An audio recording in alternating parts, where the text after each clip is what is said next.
we're down by 3. Look inside yourself, what do you see? The pain is in your mind, no, nothing stops me. Everyone is looking at me. Heart is pounding and we're down by 3. Look inside yourself, I know what I see. Do you have the guts to do it for me? Gonna sweat,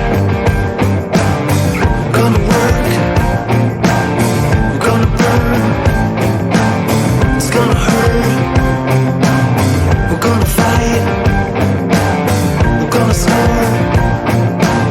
we're gonna win, we're gonna war.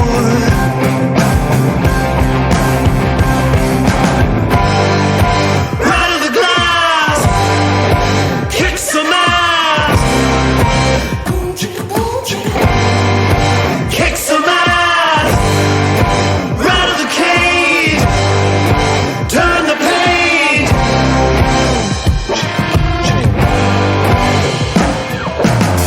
Time to break, not gonna choke. Game over, no class, don't gloat. If we win, we'll be the GOAT. Do you have the heart to give him some hope?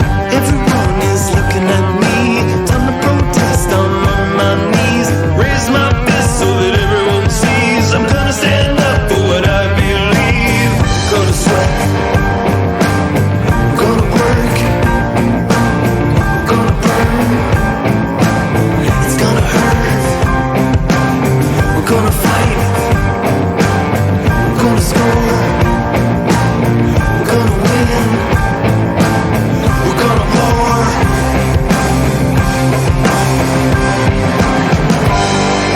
Right on the glass, kick some ass,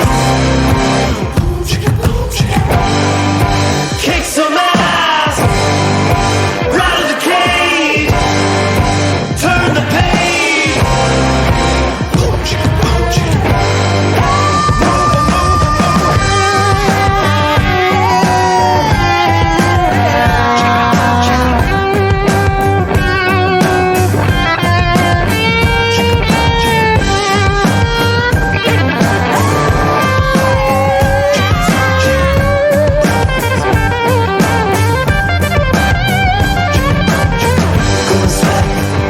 we're gonna work, we're gonna burn, it's gonna hurt, we're gonna fight, we're gonna score, we're gonna win, we are going to war. Right of the glass, kick some ass, kick some ass, right of the cage, turn the page.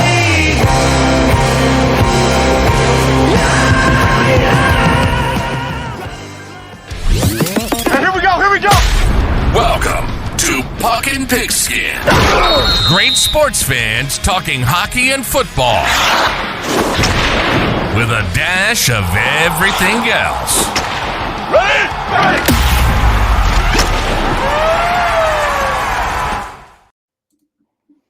Hey, sports fans and friends, thanks for tuning in on the Puckin' Pigskin Facebook page, the Shotgun Sports Network YouTube channel, or wherever you get your podcasts. We are coming to you live from Puckin' Pigskin World Headquarters in Red Deer, Alberta. Episode number 2 of season 3, baby. Please smash the like and subscribe buttons and hit the notification bell to be notified whenever we go live and post.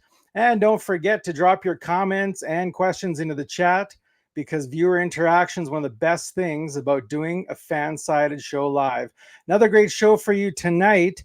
Edmonton sports fan and one half of the Elks Herd, Scout, aka the rep from Section X, is here to talk about the Edmonton Elks football, CFL playoff predictions, and we'll do some team grading as well on our teams. I have a feeling that they're both going to be First, let's start with the Fire and Horsepower report, brought to you today by Game Time. Sports fans and friends, are you tired of missing out on tickets or paying ridiculous prices for other guys' tickets? Game Time has your back. When you buy on Game Time, your tickets will be on time, and authentic, guaranteed. If you find a lower price elsewhere, they will make up 110% of the difference. Last minute plans have never been easier. Buy tickets, send them to friends, and to the venue, all from your phone. Head on over to gametime.co and enter promo code SAVE20 at checkout or in the GameTime app. Go to your profile and redeem code SAVE20 and get 20% off your first purchase of $150 or more. Not spending $150 on tickets? Use promo code GameTime1019848 to get $5 off your first purchase. That's GameTime1019848 to get $5 off your first purchase. Flames won their opening preseason game against the Seattle Kraken in Seattle on Sunday by a score of 6-1. Multiple Flames hit the score sheet with Matt Coronado leading the way with a goal and 2 assists. Dustin Wolf stopped 33 of 34 shots and looked amazing as usual. Not to be outdone, Devin Cooley stopped 44 of 47 shots, including a few 10-bell saves in one of 2 split squad games between the Flames and Edmonton Oilers.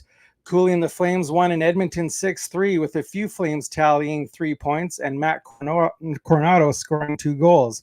Flames also won the game in Calgary, beating the Oilers 6-1. Connor Zary led the way with 2 goals and an assist, and Dan Vladar stopped 18 of 19 shots. I'm sure Scout and I will talk a little bit about that. Flames' next action is tomorrow in Vancouver, taking on the Vancouver Canucks. In transactions, the Flames also trimmed down their preseason roster today, sending 7 players back to their respective junior clubs and releasing Luke McNamara from his amateur tryout agreement. The Calgary Stampeders dropped a crucial game in the division to the division rival Saskatchewan Roughriders on Friday night. Stamps QB Tommy Stevens started scoring with a 69-yard sneak for a touchdown. Rennie Paradis missed the convert attempt. The Riders answered with a 1-yard TD and convert to take a 7-6 lead. Teams exchanged field goals to end the first quarter with a 10-9 lead for the Riders. The game started to tilt heavily in the Riders' favor in the second quarter, with the Riders scoring 2 touchdowns to take a 24-9 lead into halftime. The 2 exchanged touchdowns in the third quarter, and despite outscoring the Riders in the fourth quarter, the Stamps came up short, with Jake Mayer throwing an interception late in the game. Quarterback Jake Mayer completed 25 of 31 passes for 197 yards, 2 touchdowns, and 1 interception. Running back Dedrick Mills had 10 carries for 74 yards rushing. Leading receivers were Marky Michel for 6. Marky Michel had 6 receptions for 48 yards. Jalen Philpott had 6 receptions for 47 yards, and Reggie Bagleton with 4 receptions for 43 yards. Kicker Rennie Paradis nailed his only field goal attempt for 41 yards, and as I said, missed 1 convert. You can see post-game reactions from players and coaches at stampeders.com. Stamps' next game is this Friday, October 4th in BC to take on the Lions. Transactions on September 18th, former DB Keon Raymond and offensive lineman Spencer Wilson signed 1-day contracts to retire as Calgary Stampeders. And back on September 17th, the Stampeders signed national defensive lineman Anthony Federico, who played 25 games with Hamilton and Montreal. That's your fire and sorry, I got something nasty going on with my throat. That's your fire and horsepower report brought to you by Game Time. Now, my only guest tonight can be seen alongside his lovely other half in life and on their show, The Elks Call, from the Elks Herd, Scout, aka the rep from Section X. Welcome back to Puck and Pigskin. Jason, thank you so much for having me, man. It's been a minute. It's been a minute since I've been on the show, but I couldn't be more thankful to be here, man. Yeah, it's been a minute since you've been on the show. Of course, I was on a little hiatus there, and I was on your show a few weeks ago now, I guess it would have been, or maybe a month or so, but yeah. Yeah, I mean, we ended up coming out on the better side of the winning side of the Battle of Alberta. I know that we were talking about that a little bit, and now all of a sudden we are taking the beatings here in Edmonton at the hands of the Winnipeg Blue Bombers as Elks fans. So, how the tides have turned, right? Yeah, I think it's yeah, you've been on my show before. I've been on your show a couple times, and of course, my show just joined the Shotgun Sports Network alongside your show and others. Safe to say, we formed a great sporting relationship. So Oh, then you won't. So then you won't mind me giving you the gears about the Flames beating up the Oilers last night. yeah. I mean, everybody in Edmonton, I think, is trying not to talk about it. Unfortunately, they did get beat up a little bit, but luckily it's just preseason, right? So it's maybe not quite as important as where the Edmonton Elks are right now. But yeah, I mean, hey, the Flames looked really good last night, and I think it was a little bit unexpected that the Flames came out and played really good in both games, really. I think that's the only time you're going to see the NHL Battle of Alberta twice in one day. It's a preseason only sort of deal, right? Yeah, yeah. Mind you, the Flames also beat up the Kraken in the first game. Now, I know it's only preseason, but I mean, last night, I know you can't go into too much detail, but let's start off by getting your quick thoughts on the Oilers preseason so far. I think the Edmonton Oilers they they are looking a little bit sluggish, obviously, after making it all the way to the finals. Right now, at the same time, it does look like the Edmonton Oilers will, pull around their woes. This is all for we're talking about the preseason here, right? So this is for developmental purposes for the rookies. So, let the rookies do their thing. There's like the training camp right now, like you'll see every once in a while, you'll see a couple players filter through, but they mostly already have a roster set. So it'll be really, really interesting to see as of the home opener to see who makes the roster, right? I do think that they do have some good rookies there. Um, so yeah, I mean, I think that the sky is not falling. I know that the Edmonton media was talking all about it today. I usually stick Yeah, to Elks, right? But at the same time, we're talking about the preseason. Look, if we're seeing those kind of performances at the home opener, I think that's when the city of Edmonton. Even then, we're talking about really early in the season. So this team just went to the Stanley Cup Finals last year. Faith. Everybody in Edmonton needs to have some faith. No knee jerk reactions. yeah. So yeah, last night was definitely a night of watching and saying, "Who is that? Who's that guy?" Exactly. It's for the prospects, right? This isn't necessarily where you're going to see Connor McDavid flying into guys. I mean, it's not the time of year for that, right? That's for the playoffs. So let the rookies have their fun and try to make the cut. And once again, we'll see what the opening day roster looks like. And same deal for the Flames. I think it's really interesting to see how hard the Flames went in these last two games, almost trying to make a statement. They have maybe a couple more guys trying to crack the roster, right? So I think Mhm. I think that's maybe why the Flames looked a lot more intense in those games. Yeah, and you mentioned the Oilers being defending or not defending champs. I guess they went to the Stanley Cup. Sorry. Um, do you think there's more pressure this year to get back and win it, or do you think maybe not so much? I think if you ask anybody that follows the Edmonton Oilers or is a big Oilers fan, right? That's kind of like the benchmark. You want to run it back, you want to get back there. So I think I would say that every fan, has those expectations. I mean, even fans from all other teams across the NHL, I think everybody's kind of expecting the Edmonton Oilers to get back there, right? So Yeah. yeah, I would say that's the expectation. All right. Yeah. So that's good insight there on the Oilers and the Flames. I'll say they've looked impressive, but again, it's preseason now.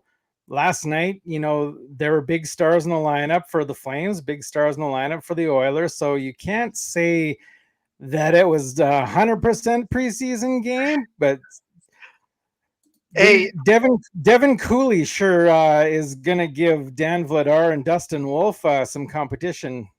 oh, yeah, I think that was the biggest surprise. I mean, when you see maybe an unexpected name like Cooley actually looked really, really good, right? He put on one heck of a performance. And when you're considering the other two names, Dustin Wolf and Dan Vladar, it's like, holy cow, he came out of nowhere, right? So he's making a case to crack that roster, which is really cool. Yeah, like right now, I can confidently say who the number 1 and 2 are going to be. I think it's going to be an A and B situation in Calgary. I have a feeling that it's going to be one of those, or kind of like what we're seeing with the Edmonton Elks at quarterback right now. Whoever has the hot hand may be starting, right? Yeah, we'll definitely get into that. Looks like John Kirby's got a question here. Thoughts on why the Oilers are number 1 in the city and the Elks are at the bottom?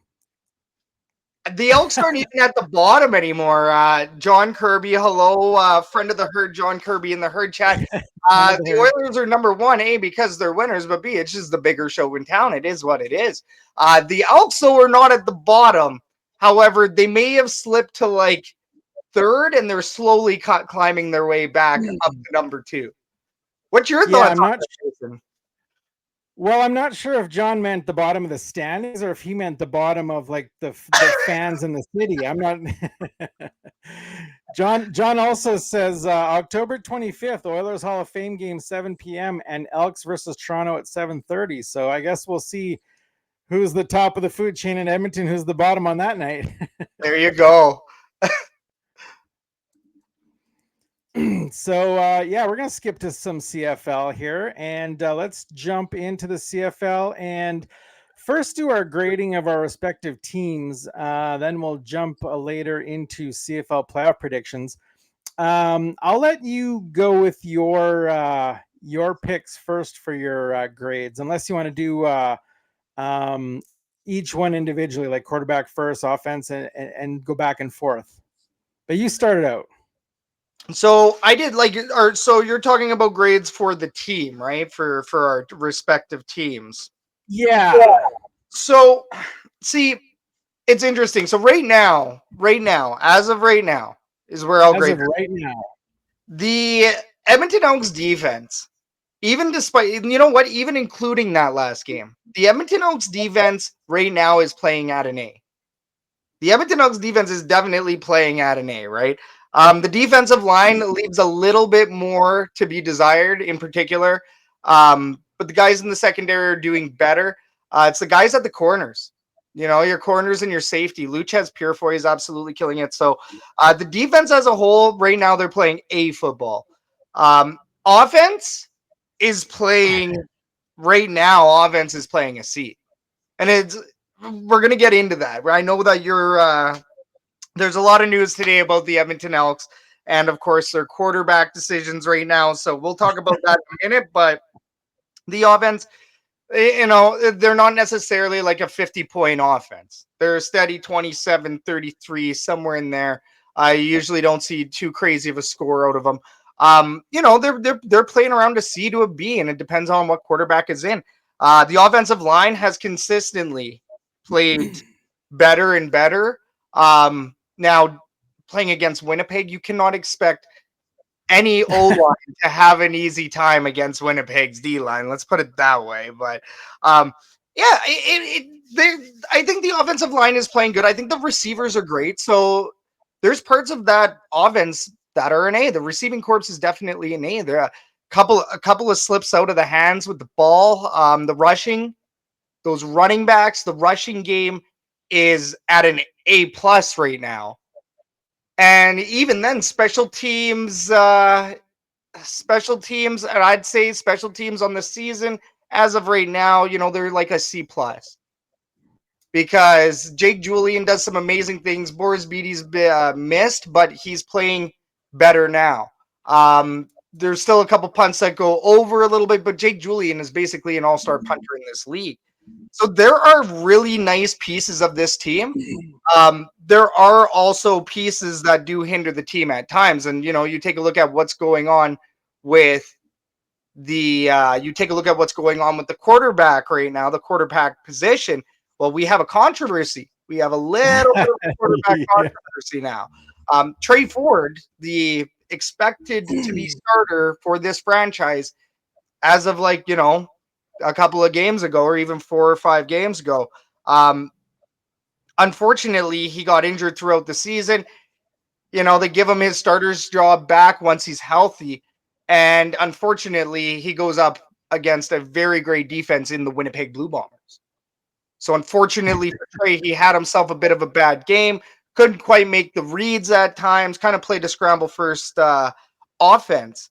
And now we have MBT in as starting quarterback as of today. So, with the offense, I think the offensive phase really is the X factor or the big question mark. However you want to put it, that's kind of like the swing on this team right now because the defense is playing good and the special teams is playing well enough. Special teams has maybe cost this team, I don't know, maybe one loss on the season. Yeah, a couple controversies in Edmonton, a quarterback controversy and a kicker controversy this season, apparently, with Dean Faithful on the bench. But exactly, this has happened before already. So then, see, now in my mind as a coach, well, I'm not a coach, but if I was a coach, I don't think I would keep switching back and forth like they're doing. You got to give a guy a few games to get into a groove. And I think they're switching back too often, going back and forth. Now, of course, there's the injury, which, of course, you have no choice. But I personally would have left Trey Ford in one more week here, give him a chance. Like you said, you're playing against Winnipeg. And I mean... Zach Claros and Brady Oliveira were picking the Edmonton defense apart. It was just insane to watch. Yeah, it was really painful to see how much we allowed Brady Oliveira to run down the field. Now, on the flip side, Justin Rankin, I believe he had 157 yards on that game. So he had himself one heck of a game on the ground as well. But you sure did wish that there was better aerial assault. I mean, Trey Ford, he just couldn't seem to get comfortable. He started scrambling. He kind of looked like vintage Trey Ford as of last year or the year before. So it was a little bit frustrating as a whole. But once again, like you said, it's Winnipeg's defense. Winnipeg has a special defense. Yeah, John Kirby says Ford should start Friday, not MBT, in my opinion. And so even to speak on that, as of our last episode, the Elks call, we had already kind of talked about this and asking, is this a smart thing to do if you're Jarius Jackson? Is it smart to put Trey Ford in while MBT is hot? Flip side of it, you also have to give Trey Ford the keys to this team if you want him to be your starter, your franchise starter, your franchise guy for at least 3 years in the CFL for the E, the Edmonton Elks. Yeah, and I mean, Jarius Jackson was a quarterback himself, so in his mind, he should know how this works or how it should work. And I don't know, I just think the flip-flopping back and forth, it might bite them in the butt. I'll agree with you here, Jason. I think that there's some really good potential that, let's say, if they would have kept riding with MBT, maybe he would have won that game, but maybe he wouldn't have. Maybe he would have gotten picked off maybe 2 times as opposed to 3 or whatever, or maybe he would have only committed 1 turnover or whatever. Maybe shoulda, coulda, wouldas. We're gonna find out what MBT does now against the Winnipeg Blue Bombers on Friday. Yeah, so going back to the grading then, do you kind of have an overall grade for the Elks so far, or did... Yeah, I actually do. I would say that the Edmonton Elks, they're at a C on the season. Okay. And the reason for that is, you're pretty much as weak as you're weaker, you're as strong as your weakest phase, in my opinion. So I mean, on any given night, that C performance could just hinder you in any phase, and that's going to ultimately give you that. And on top of that as well, the Edmonton Elks, they're playing the best football under the Edmonton Elks moniker that they ever have. To go, 4 out of 5, 5 out of 6, they were really looking good there for a while. So the Edmonton Elks are on the upswing, which is something that we haven't been able to say even since, I guess, the end of last year. But unfortunately, going 0-7 to start the season, well, that's not going to get you much more than a C. That as well. Yeah, so I guess we'll get into my grading for the Stampeders. At quarterback, I actually graded the quarterback as well because you kind of have to break them out. I think I gave the quarterback an A, and that of course is Jake Maier, who right now is second in passing yards with 3,354. He's third in touchdown passes with 18, and he's second in completion percentage. Now, he's also third in interceptions with 12, so he does throw us some picks. So I couldn't give him an A plus, so I left it at an A. I don't find anything wrong with how Jake Maier is playing at all. The offense is second last with 330 points for, third last with 29 offensive touchdowns, and fifth or sixth for rushing categories and a lot of the passing categories. So the offense not really helping Jake out. So I gave the offense a C. Defense, they're second last in the CFL with 418 points against. So they're almost giving up the most points in the league. Second last with 41 touchdowns against. So they're almost giving up the most touchdowns.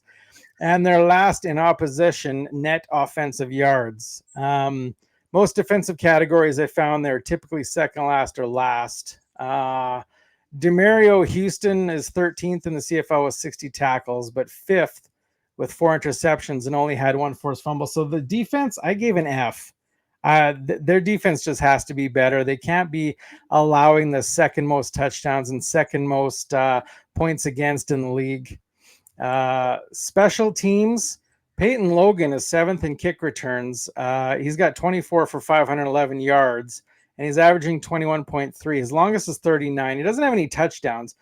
He's 6th in punt returns. He's got 26 for 409 yards. He's averaging 15.7 yards per punt return.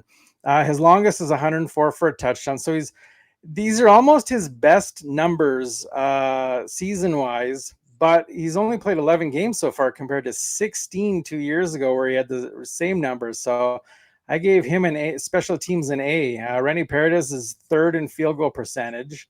One of the best in the CFL. Sorry. And he's got the second longest field goal this season with 57 yards. So I give him an A. Yeah. He's missed a couple crucial field goals and the odd convert. Doesn't happen often though, Rennie Paredes. Yeah, like I was actually, in my mind, I haven't really, kept track of the numbers throughout the season, but I've noticed the missed field goals and the missed converts, and for some reason those stick out in my mind. And that's why these numbers being so good surprised me about him. Yep. No, and he is, I mean, anytime Rennie Paredes is lining up for a field goal, even here in Edmonton, I've seen him do it so many times at Commonwealth Stadium. And every time you get worried, it's like watching Sean White even, right? There's certain kickers out there that are automatic, and Paredes, he seems to be automatic year in, year out. Yeah, I mean, it's he's Mark McLaughlin 2.0 pretty much. Yeah, no doubt. And I mean, flip it back to Edmonton here for a minute on the quarterbacks. Yeah. I'll give you a quarterback rating here. Sure. The Edmonton Elks, I would say their quarterback room right now, I would put it at a C. That would also be a C. Like this team, for the most part, you're rating this team C's. There's not any phases that have particularly given us F, but if you cut this season up into thirds, you can grade those on Fs. Like this team, for what they can't seem to be consistent. So, with MBT, sure, he hadn't gotten 7 wins in a row, but we're talking about a guy for, on this season, he's doing 19 touchdowns to 9 interceptions, basically a 2-to-1 ratio, which is what you want from a quarterback, right? His average passing yard is 8 yards per pass. Could be a lot worse, could be a little bit better. His stats are basically middle of the road, but it's still slightly above average. He's not going 1-to-1 on the touchdown ratio. On the season in 14 games, he's completed 266 passes on 393 attempts. So the percentage isn't exactly the highest. It's once again middle of the road. It's very, very C performance. Trey Ford, he's looked spectacular in some games, and look at this last game. It was a massive flop. You look at the ending of the game here at Commonwealth against Calgary. Also wasn't very spectacular at the end of the game. You didn't see any of those flashes that you maybe saw prior to his injury. So, yeah, I mean, I wish I could be as bold as you are, Jason, in giving one of these phases here an F. I'd love it. Like, I really want to find it. Had you asked this 6 games ago, I would have given you. I would have to agree wholeheartedly. Now, I know I'm a Stamps fan and not an Elks fan, but I would definitely agree that 7 games ago that team was definitely an F all around. Definitely a F minus for management about 6 or 7 games. Oh, so funny. I think you're right. I think you're right there, Jason. It's crazy how the Edmonton Elks have turned it around. We're even seeing a lot more accountability, which is crazy. Leon O'Neill Jr. was actually released from the Edmonton Elks today. He was a player that decided to throw a punch in the last game, and he was actually ejected because of 2 unnecessary roughness calls. So it's interesting to see him, cut from the team for disciplinary purposes. It's interesting to see Trey Ford benched for this game coming up and not just basically given the team. As soon as Chris Jones had departed, it seems that there's a new level of accountability. It seems like there's a little bit more discipline. We're not constantly crying about penalties anymore. Now, I mean, you will always have people complain about penalties, but in the sense of, our players committing them all the time, the Edmonton Elks players committing penalties all the time, we're not seeing that as much anymore. I would agree. 6 games ago, you asked me about Chris Jones. Management, yes, that's an F. And kind of similar in a different way, you look at what's going on in Calgary. Dave Dickinson seems to be struggling a little bit, wearing multiple hats as a GM and coach. Yeah, that's definitely the case. I think things are definitely a lot better. Number 1, when Huffnagel was GM and Dickinson was coach. Number 2, when Bo Levi Mitchell was at the helm. Although, like I said, Jake Mayer is not doing bad, but he's not doing what Bo Levi Mitchell did. It's Jake Mayer. I think he's doing not bad. He's one of those players that you do worry about. One game he looks spectacular, the next the performance looks a little bit different. Obviously, there could be a lot of reasons for that, but I do think that Calgary will turn it around, and once they do, they're going to be a very dangerous team. Now, the problem is that another team in the West is obviously going to have to go down for the Calgary Stampeders to go up. We might not see that until next season, but who knows? I mean, the Calgary Stampeders can also still make it into the playoffs right now. Well, if you look at the last 5 years or so, the Winnipeg Blue Bombers are on the downslide. So exactly. Hey, and except for right now, unfortunately, except for at the end of the season, where they do need to look good, the Winnipeg Blue Bombers, and how they're up there in the power rankings, and rightfully so. Yeah. They definitely put on a performance against the Edmonton Elks. Now, that being said, there could have been a couple of reasons as to why the Elks didn't perform in that, but plain and simple, they do have that pedigree. They do have that championship pedigree. I do think that the Winnipeg Blue Bombers are going to be in the playoffs this year. Oh yeah, no doubt. Getting back to my grading of the Stampeders, I did leave out the fact that the Stampeders backup quarterback is also not bad. I mean, we saw Tommy Stevens rush for a 69-yard touchdown the other day. Just a crazy play where the offensive line just opened everything up and he just plucked right through and took it to the house. So I forgot about him in the quarterback grading.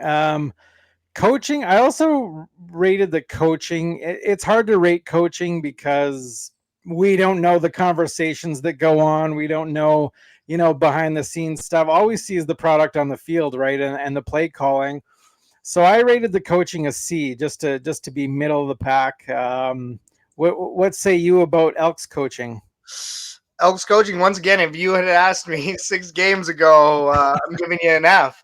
You ask me right now, like you said, it's kind of hard to judge, but based on the differences that we're seeing, based on the fact that this team looks night and day from Chris Jones and Jarius Jackson, B minus.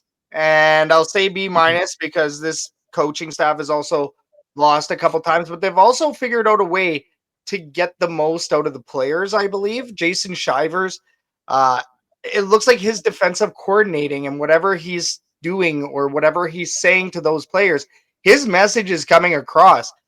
Jason Shivers has now had 2 backups out there picking off balls while they're stepping in for an injured player or two, right? When you see things like that, it's a little bit obvious that there is something that has changed for the positive on the coaching side. And, you can also see that as well on the flip side. If you have a coach come in and all of a sudden things fall apart in a phase, right? And we've both seen that happen over the years with our teams. Yeah, absolutely. Just want to say I see 3 people watching the stream right now. Hey, don't forget to drop a comment in the comment section and like and subscribe. And also head on over to the Elks Herd, like and subscribe. The Elks Herd, Shotgun Sports Network, the whole kit and caboodle. So yeah, to finish off my team grading of the Stampeders. So the overall, the Calgary Stampeders this year, I'm going to grade them a C+ overall. So a couple bright spots, couple bad spots. So they're kind of right in the middle of the line. Nice. I actually had the Calgary Stampeders as an F, but I think if I'm going to take a non-rivalry approach to it, I think it would also be, I would say, a C-. Yeah. Was that rating done with your heart or your mind? Heavy analytics. Go out. ABC. No. We kind of touched on this already. Macbeth getting the start this weekend against the Bombers, in case anyone's just tuning in or watching. Is that a good decision in your mind? We kind of touched on that already. Now, you and Catherine also discussed some potential upgrades to Commonwealth Stadium on your show, I believe your last episode. Give our viewers and listeners a brief rundown of the proposed changes and what your thoughts are of those changes. Alrighty, so the city of Edmonton is exploring a modernization project. They've approved like the very entry level phase of this project, which would be to repair and maintain the building. But then the other phases include a modernization, and the concept art is out there. It's actually on the city of Edmonton's website if anybody wants to check it out. But basically what they're looking at doing is throwing in glass instead of the metal panels all around the outside of the building, looking at changing a couple of flow restrictions, I guess. So trying to figure out a way to improve the flow and congestion inside of Commonwealth. There's some concession upgrades, obviously. So they're trying to reimagine it a little bit on the inside and the outside, trying to do some of the major repairs. Now, I do think that it's a very good idea. However, the city of Edmonton has let Commonwealth Stadium fall apart a little bit. So the biggest question now is, where does the money come from? And as we know, in Edmonton, there is a new ownership, a new man who bought the team. It's not an ownership group. It's Larry Thompson, former owner of Thompson Brothers Construction or Thompson Construction Group out of Stony Plain. So the question is, would Larry Thompson pay for it, even though he's just a tenant of the building, right? I think that's going to be the tricky part. Where does the funding come from? Do you get sponsorships involved? Does Larry Thompson step up and maybe foot some of the bill? Federal government, as we know, Jason, there is a nice new arena down there in Calgary that they're going to be building, and we could get political, which we will not, but one city was given some funding from the government, and another one was not. So it'll be interesting. Commonwealth Stadium is a crown jewel stadium in Western Canada, and honestly Canada as well. It is the biggest stadium in Canada. So I do think that they need to keep Commonwealth Stadium open. The modernization project will do exactly that for the next 20 to 40 years. Yeah, you hit the nail right on the head talking about Commonwealth Stadium being the crown jewel. It's actually, for as old as it is, and you say it's falling apart. I think it's a nice stadium. I always love going to Commonwealth. I like the fact that when you walk in, you walk down to your seats, and the field is lower than the grade outside. I like that. You can't beat watching concerts there. And I saw John Kirby comment, but I think he deleted the comment, but you forgot to mention the airport bathrooms that the Commonwealth is getting, and the airport looking bathrooms. That's right. There is. I think that's how Catherine described it, wasn't it? Yeah, she said it looked like it looks like an airport bathroom. That's exactly it on the episode of the Elks Call, Jason. That's correct, man. But before she said that, I was thinking more a mall bathroom. But then when she said airport, I was like, "Yep, that's it." Yes, it's exactly like a renovated or even West Edmonton Mall bathroom. I think is actually what that looks like. Yeah. Now, talking about Commonwealth Stadium, if you let's put yourself in charge. What is one thing that you would change about Commonwealth Stadium? How much money do we got? Well, Larry Thompson seems to think there's an endless supply. So let's say there's. The upgrade that I would love to see, that unfortunately I don't think we will see, would be the field being lowered and the seats going closer to the field. Get rid of the ring, get the environment a little bit more intimate. The problem is that there's so much piping underneath Commonwealth Stadium that it would take a lot of effort and money to make that happen. Yeah, not only that, I'm not sure, like with the stands the way they are already, I'm not sure if you'd be able to move anything, and you kind of can't really put seats in front because the front level seats are already pretty low. You'd almost have to do something at field level, like BC tried. Yeah, they literally have to dig out the turf, dig it down. Oh, I see what you're saying. Lower the field, yeah. Yeah. So they'd have to lower the field to make that happen. I think a lot of fans, and it's honestly one of the biggest complaints about Commonwealth Stadium. When people talk about how big it is, sure, that's great, but you lose that intimacy of, let's say you go to BMO Field. Have you ever been to BMO, Jason? No, I've never been anywhere east of Winnipeg. No, okay.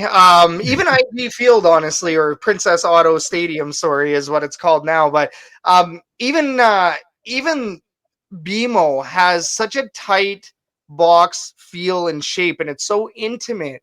It's so close up to the field. Pretty much media only goes around certain ways when they're out there, just because of how tight the lines are to the actual stands. So it's really cool to see that. You come back to Commonwealth Stadium, well, sure, the building feels nice and big, but you're a little bit too far away from the field. So really, really hope that they find a way to at least make it a little bit more intimate, or find a way maybe to move seats in. But like you said, Jason,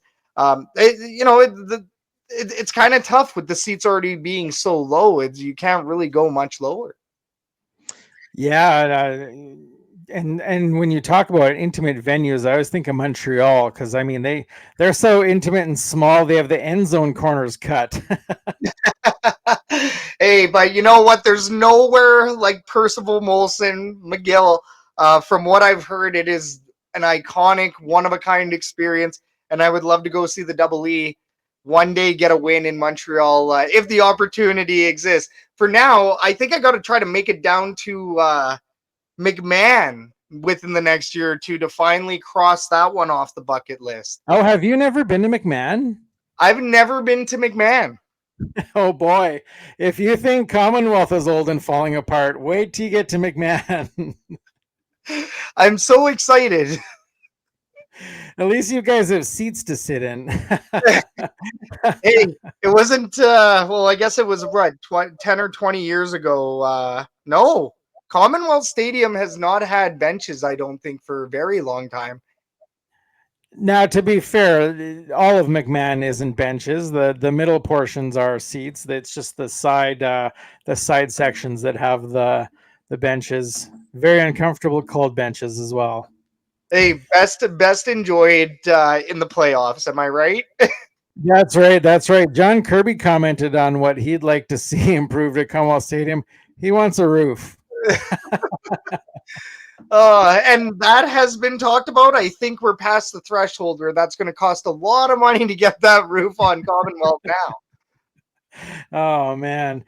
Now we touched on Larry Thompson, new owner Larry, as I like to call him, Larry Distracted Driver Thompson.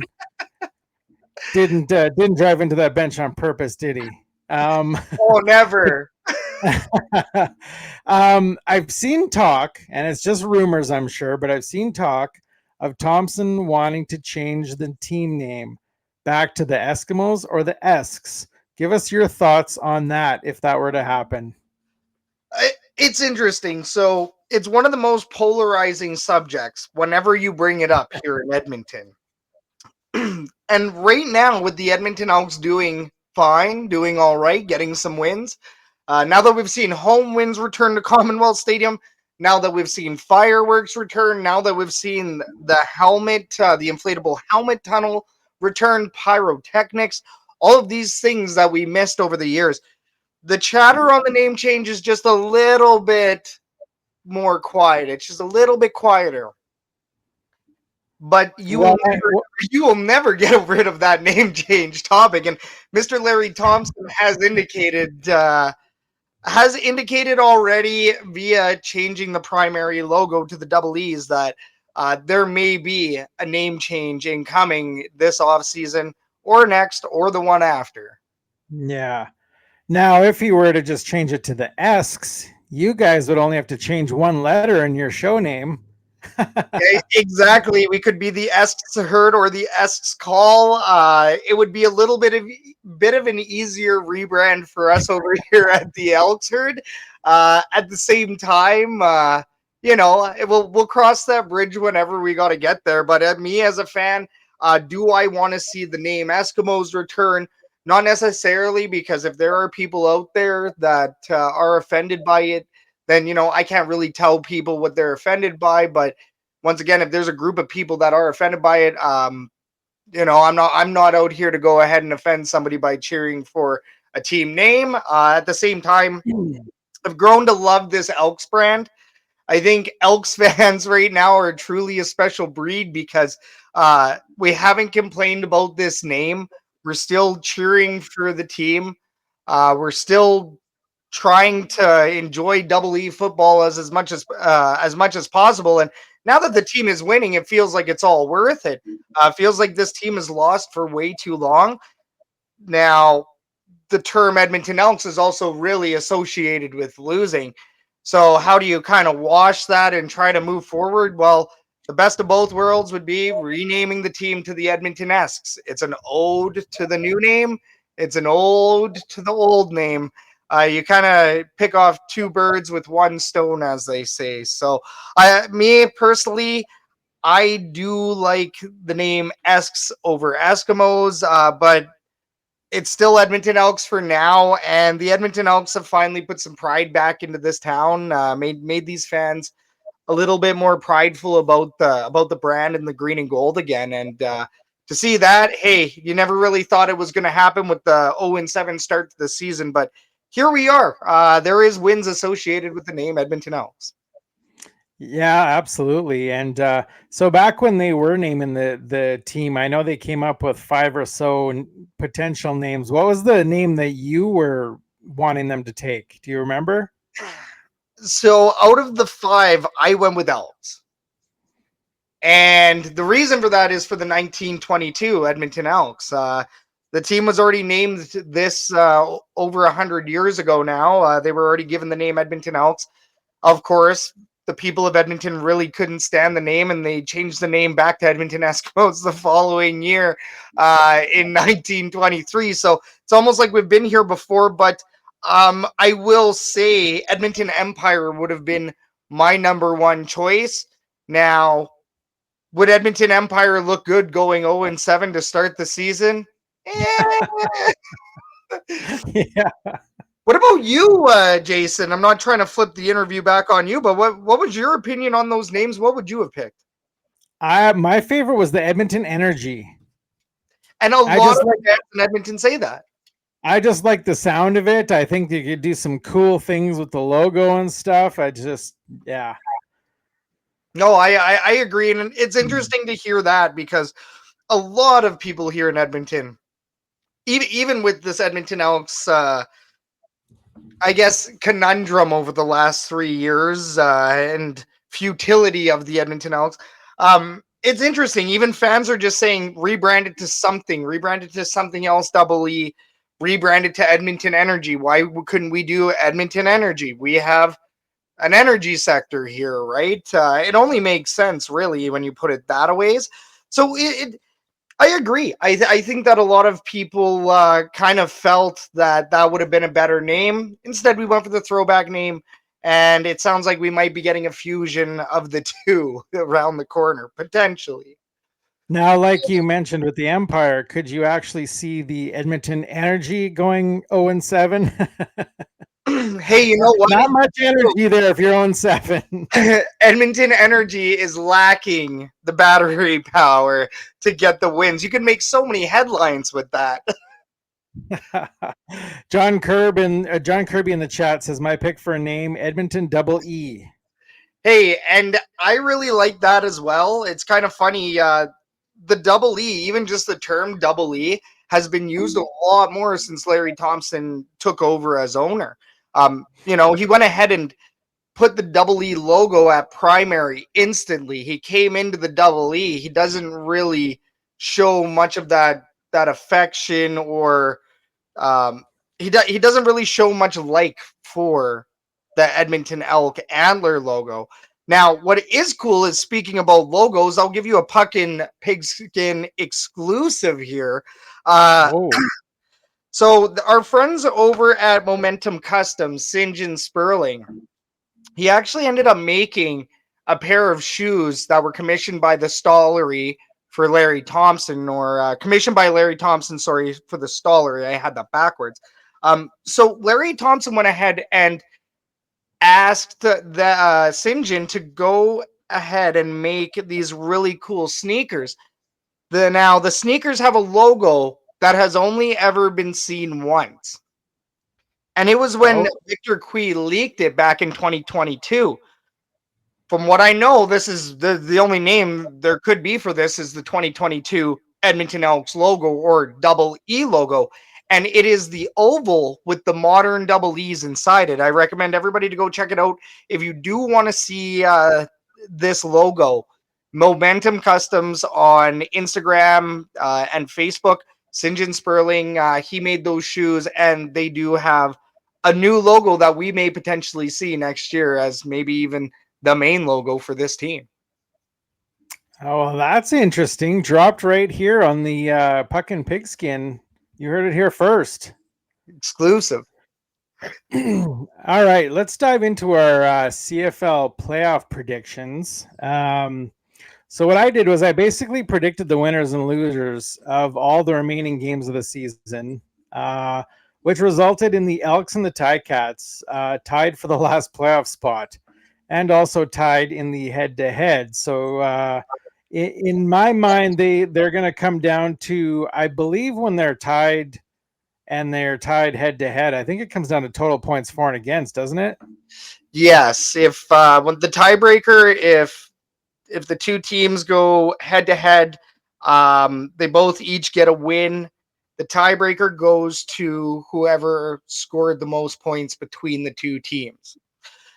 So I had Edmonton edging out Hamilton out of the playoffs with 75 points to 66. So right now, I'm predicting BC. Well, let's go over the standings. I'm predicting Winnipeg to finish first at 10-8. Agreed. BC second at 9-9. Edmonton third at 8-10. Saskatchewan 7-10-1. And in the basement in the West, I'm sorry, Calgary. I just don't see a lot turning around. So 6-11-1. I got the Stampeders. In the East, I got Montreal in first, 13-4-1. Ottawa 10-7-1. Toronto 9-9-0, and Hamilton 8-10-0. So I got BC facing Edmonton in the semifinal, the West semifinal, with Edmonton coming out on top. And then I got Edmonton facing Winnipeg, of course. And unfortunately, I got Winnipeg going through to the Grey Cup again. As much as I hate it, I don't see anybody beating them. Out East, I got Ottawa facing Toronto, and I had Toronto coming out of that one to face Montreal in the final. And Montreal's just been a powerhouse this year, so I got Montreal over Toronto. So I got Winnipeg and Montreal in the Grey Cup again, and I got Montreal winning it again. Yeah, it sounds eerily close to my playoff predictor here, Jason. Sounds like eerily close, not exact, but it's tough to bet against Montreal right now, isn't it? It is. They're looking too good. Cody Fajardo is on point, and they're looking like a powerhouse. Coach Phil last week on my show said that they might be the best team ever assembled in the CFL history. Now, I don't agree with that, but I wouldn't quite say that. They didn't quite go undefeated or anything like that. So yeah, the undefeated Calgary Stampeders might have something to say about that. Exactly. No, and I think in the West, I think it's gonna be a dogfight. I actually think that the Edmonton Elks might make crossover at this rate, but even then, you're looking at 2 wins in hand for the Toronto Argonauts right now. So it's tough. It's tough. I do think Saskatchewan, at this point they'll be trying for that crossover spot. Otherwise, it could be the Edmonton Elks trying to go for that crossover spot. We'll see what happens with Toronto for the rest of it. But I would say that I would have Winnipeg at first in the West. I would have BC at second.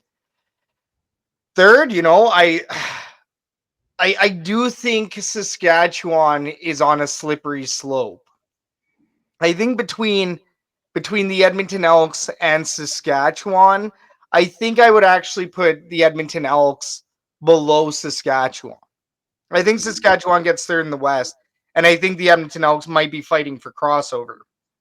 I wish I had more faith. I really wish I had more faith. Well, you didn't put your team in last like I did. True. Hey, that's something that we agree on here.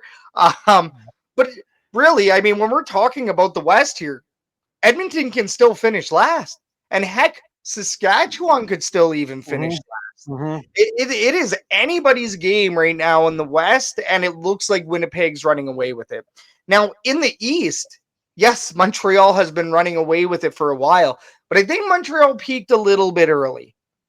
So now comparing everybody else in the East, really, you're looking at Toronto as a main competitor, and you're looking at Ottawa Red Blacks, and Ottawa would be second. I would have Montreal at first, Ottawa at second. Then I would have most likely Toronto and then Hamilton Tiger Cats. But the Hamilton Tiger Cats aren't dead yet. The Cat might come back the very next game. The Hamilton Tiger Cats seem to not want to go away with Chris Jones in at defensive specialist or defensive advisor, whatever role he may have there. It seems to be working for those Ticats. Now, I still think the Ticats are going to finish last in their division. That's for darn sure. But coming out of all this, I do think that we will be looking at a Winnipeg and Montreal rematch. How the rest of it unfolds, I mean, It's a big toss-up.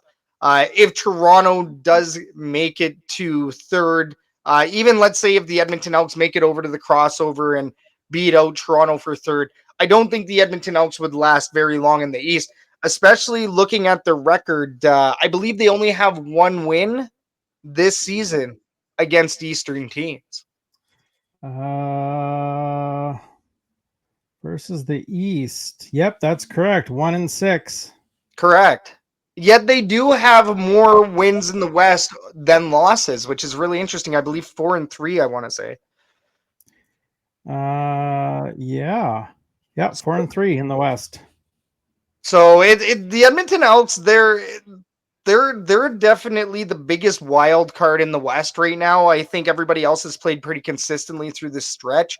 The Edmonton Elks, their fate is in their hands. I would love to see them get a home playoff game, but unfortunately, with that Winnipeg Blue Bombers loss, I don't think that Elks fans can be nearly as confident unless, let's say, MBT pulls off a miracle win on Friday. And keep in mind, the Edmonton Elks can still own the tiebreaker over Winnipeg. They just need 14 points as opposed to the 13 that they lost by on Saturday. Mm-hmm. That is correct. How crazy is it that the two leading quarterbacks in the league right now are from the two teams at the bottom of the East and West? Yeah, leading in touchdowns. It's insanity. Well, and at some point too, a lot of these quarterbacks right now, even in the top 3 or the top 5 in the CFL, were all backups at some point. I want to say at least like three of the top 5 or something were benched for at least a game. The season has been all over the place. It's crazy as only the CFL could be. Only in the CFL. What are your thoughts on the Jonas Brothers doing the Grey Cup halftime show? It's so funny because I was literally thinking about that the other day. If I was going to enjoy or if I was going to stick around at halftime for the Jonas Brothers, and I was trying to think of a couple songs.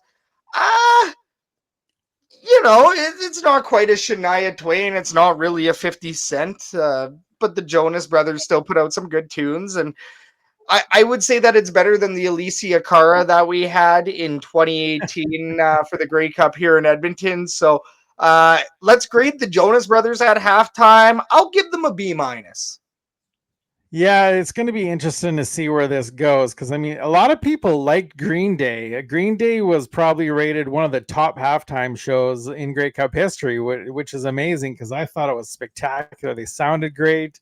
They looked great. It was a great performance all around. So I think the Jonas Brothers are I'm going to give them probably a C just because the pop music, I can't, for some reason, I can't see CFL fans watching pop music, but then again, I would have never thought I'd see rappers playing the halftime show at the Edmonton Elks game either. And I did. So hey, Ludacris, Flo Rida, we've had a couple of good ones. Busta Rhymes, we've had some really good halftime acts. Yeah, Grey Cup, it's always a little bit bigger, right? And Green Day, I did hear that Green Day was a big favorite over the last few years. Even I do remember seeing Shania Twain come out on the bobsleds, and it was like one of those most iconic Canadian moments, right? There's certain performances that you do remember. Even with the Super Bowl, it's always such a big deal, right? So it is cool that the CFL did bring in somebody a little bit more hip. And honestly, hey, if you're somebody that's a bit younger that comes to the game and that's a big thing for you and that maintains, younger fans, then hey, the CFL did their job. John Kirby says, Burning Up, Waffle House, Sucker, just to name a few. And I saw them last year in Edmonton. They put on a hell of a show. I have no idea who's even talking about. I've never heard of any of those people. No, that's all songs by the Jonas Brothers.